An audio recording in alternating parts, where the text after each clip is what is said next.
Bon, aujourd'hui je me fais plaisir avec un autre trail. Après avoir testé les 700 et 800 MT de CF Moto, j'ai le plaisir d'essayer une moto qui pourrait me plaire sur un Twin qui est le V-Strom 800 version, alors là pour le coup route, avec les pneus qui sont de je ne sais pas quelle facture, Dunlop, sur un 800 Twin A2 et avec dessus un échappement qui n'est pas d'origine, la concession sympa qui me prête la moto. Bon, on va faire un petit délire avec un haro qui fait un petit bruit en plus sympa.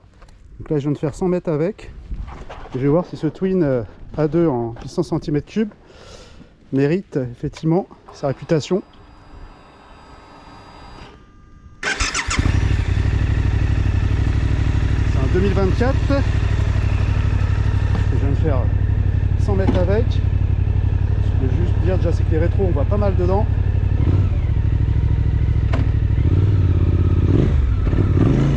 Sonorité pas mal. Et moi ça m'intéresserait plus en version, c'est la version DE, ça c'est la SE avec les pneus route on va dire. L'autre est beaucoup plus typé trail.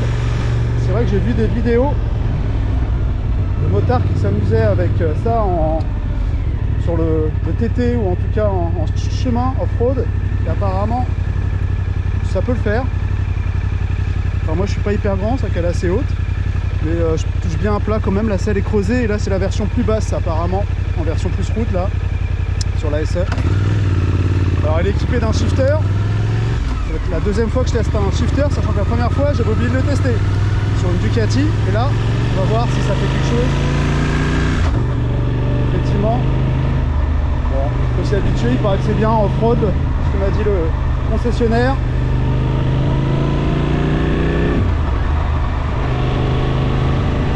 Alors j'ai un ami qui l'a, c'est pour ça que je la teste, parce qu'il en est content.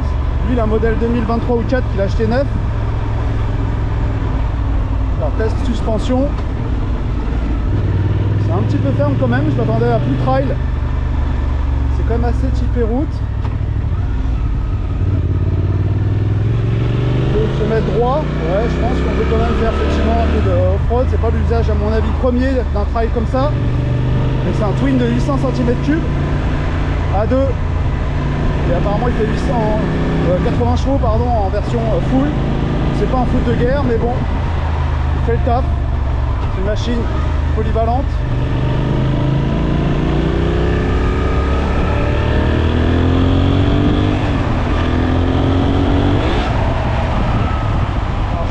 J'achète à la fois shifter et sans shifter. Je suis pas habitué au truc. Alors, on va rester. En effet, le shifter marche pas mal, hein. Et il marche aussi d'ailleurs au rétrogradage. Je l'ai pas testé non plus. Je suis pas à l'aise du tout là-dessus. Alors, le réglage de la bulle, on peut avoir une bulle haute. Je ne sais pas si elle est déjà réglable ou pas, celle-là. C'est en haute.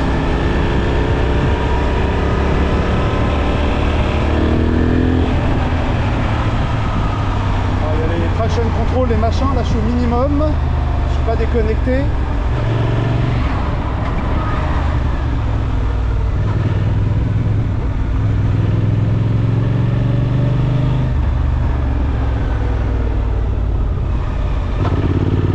Bon, la prise en main elle est assez immédiate, elle est assez lourde, mais une fois dessus ça va, c'est franchement... Alors, question de freinage, hop, il n'y a personne derrière, c'est bon, hop. Il y a un braquage aussi, c'est pas mal. Allez, on va passer par le pied de route. Ah, effectivement, le rétrogradage sans embrayage, il faut s'y habituer, c'est assez marrant, mais bon. Le confort de selle est bien, hein. C'est vrai que c'est une petite voyageuse. Alors je trouve qu'elle n'est pas donnée quand même. D'ailleurs, il y a de nouveau un néo-rétro qui me plairait bien. Et là... Celle-là, elle a un petit côté un peu façon, ouais, un peu ancien DR, 800, un peu comme le vieux 800 DR sur l'avant. Un petit lien, un petit élément clin d'œil. Et elle est assez moderne. Elle se dépasse partout. Surtout en noir. Là, ça va en coloris comme ça, elle est pas mal. Et peut-être la plus jolie, c'est la version un peu Suzuki blanche et bleue que j'ai vue là en concession.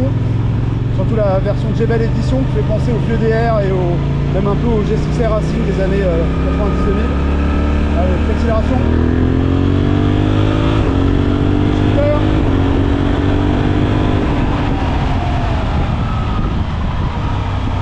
démarrage est progressif, il est assez puissant. Et la position elle est bonne. Je suis assez droit, un peu les poignets un peu avancés, mais c'est pas une position basse du tout, c'est même très trail. Hein.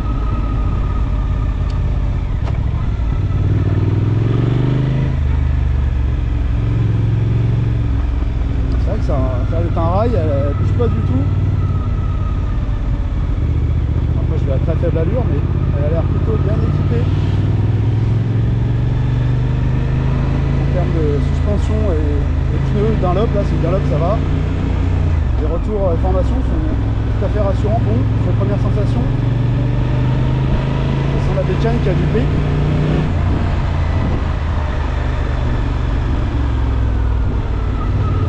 Le moteur est souple, hein. C'est vrai que ça ne vibre pas trop.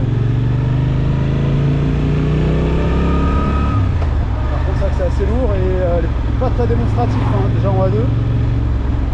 Pas un côté sympa que je peux avoir sur ma R90 ou la Ducati que j'ai testé. Bon, c'est sûr, c'est pas les mêmes engins du tout, notamment par rapport à la Street Fighter, qui est sûrement un des meilleurs A2 en moteur testé jusqu'à présent. Même si le R90 est sûrement aussi bien, le Boxer 1200, c'est juste que la bécane est plus lourde. Donc il y a un fun immédiat important. Alors que là, on retrouve quelque chose de beaucoup plus lourd et un moteur souple pour la balade, parfait. Hein. Je pense que en chemin, il fait très bien. Et là, je peux en tester aujourd'hui, je n'ai pas les pneus pour.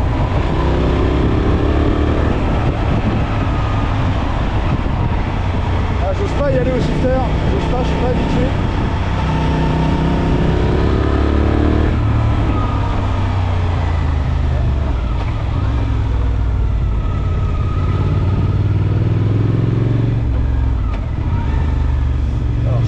Il faut apparemment accélérer pour que ça cogne pas. Moi je trouve qu'il est quand même plutôt souple, hein. Donc on a un premier essai shifter. Le bruit est pas mal, un petit twin, un vrai twin.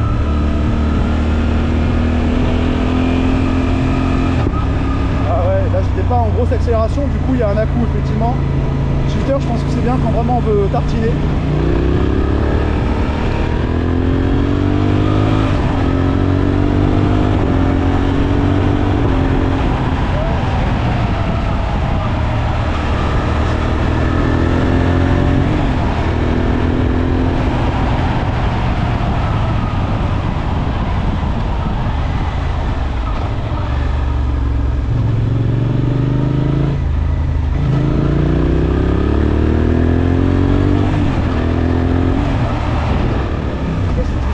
Vite fait, c'est pas mal du tout, en tout cas en ressenti. Attention, est-ce qu'il y a des mauvaises bécanes? Surtout qu'il y a l'effet joie quand on essaie un nouveau modèle. Il n'y a pas de gros défauts en tout cas comme ça.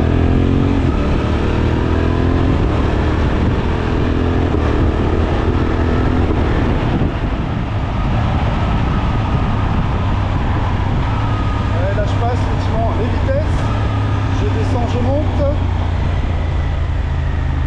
Bon, ça, le train avant il est bon quand même, hein. C'est sûr que on sent qu'elle est stable.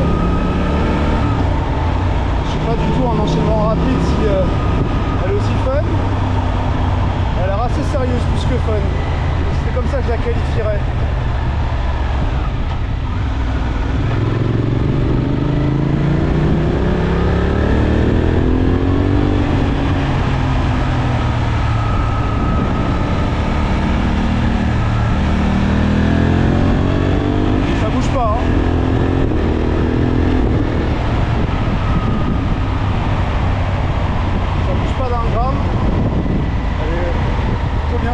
C'est vrai que ça a l'air presque ferme, en fait non. Ça absorbe bien l'aspérité. Encore une fois, hein, je fais juste du partage d'infos, je suis pas journaliste, il y a des vrais pros pour ça. Et même des amateurs qui donnent des très bonnes informations sur les motos qu'ils essayent. Moi c'est juste un petit plaisir comme ça de partager maintenant le meilleur des moyens pour faire sur même l'essai, se donner un avis sur le bécane, parce que franchement c'est sur subjectif, les goûts, les couleurs. Par exemple, il y en a qui vont aimer, d'autres qui vont pas aimer. Donc toute la gamme Suzuki, voilà, sa petite personnalité. Maintenant, c'est pas des motos que je trouve exceptionnelles en design, hein. Franchement, en finition, bah là on voit ça fait le boulot à l'aise, hein, c'est pas mal, mais c'est pas non plus l'extase. Et par rapport à, par exemple, la CF Moto, bah, j'ai l'impression que c'est le même genre. Après, il y a une différence de prix, et pour avoir testé la 700 M2, ah là, il y a un à-coup là, en passant shifter. Pour avoir testé la 700 MT de chez CF, et bah, peut-être qu'elle est un peu plus fun au niveau de son petit cylindre d'origine éloignée Kawasaki. Je le trouve assez fun, franchement. L'accélération, tout ça, pour un moteur bridé, j'ai trouvé bon. Et peut-être mieux équipé. Peut-être mieux équipé, c'est presque... bien. Et après, en termes de rigueur et autres, bah, c'est vachement proche, donc...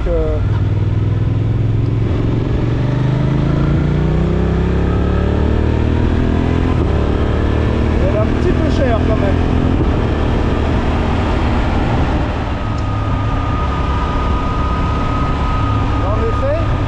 Sûrement faire du chemin, tous ceux qui en font, je les crois sur parole. Si là j'ai pas la bonne version, allez, je rétrograde, ça me fait peur, je me dis je casse la boîte, ben non, je casse pas la boîte. Allez, dernière accélération shifter en deuxième.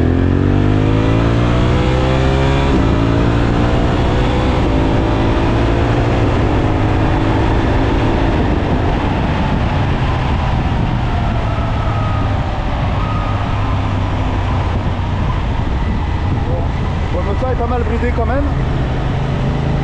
aussi dans le bon sens du terme, hein. On sent pas un moteur qui s'essouffle trop.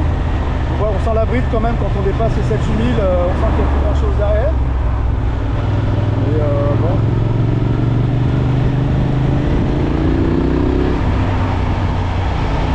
C'est vrai qu'elle est bien stable, hein. On sent vraiment un châssis là qui est bien rigide.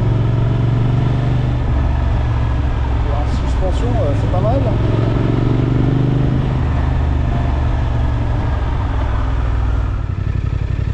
La béquille elle est parfaite, en hauteur je trouve qu'elle est vraiment bien. Voilà, hein. Un bon trail mid-size, même plus grosse que mid-size, sur un A2 c'est déjà assez balèze, il doit faire 200 kg, le cuisson du haro.